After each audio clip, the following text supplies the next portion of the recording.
Any attempt to resolve the issue, Kashmiri people should be consulted first, and then India and Pakistan, how they withdraw their forces. We are here today in Capitol Hill to deliver these 14 folders to all 14 members of the Foreign Affairs Subcommittee for South and Central Asia.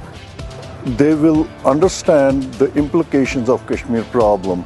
Kashmir is surrounded by three nuclear neighbors, China, India and Pakistan. And India and Pakistan are important stakeholders. If there is a nuclear skirmish between India and Pakistan, it will affect about 2 billion people.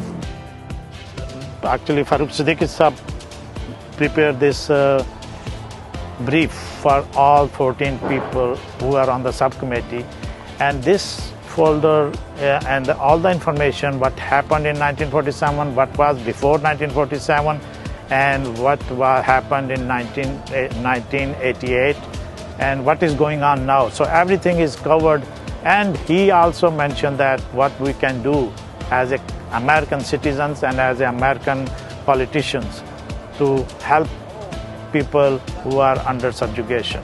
And this folder also mentioned that because since 70 years, whenever there is negotiations between India and Pakistan, there is no Kashmiri people.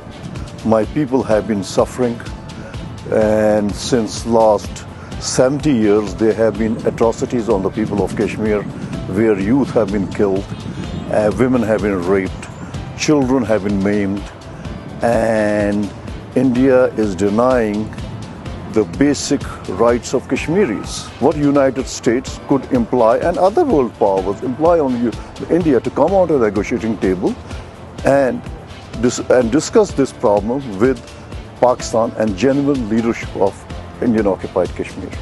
Ask the American administration to help in this, that we can have a elected Senate from all parts of the divided Kashmir who can have their session in any independent country outside India, Pakistan, and they can be a part of the peaceful process.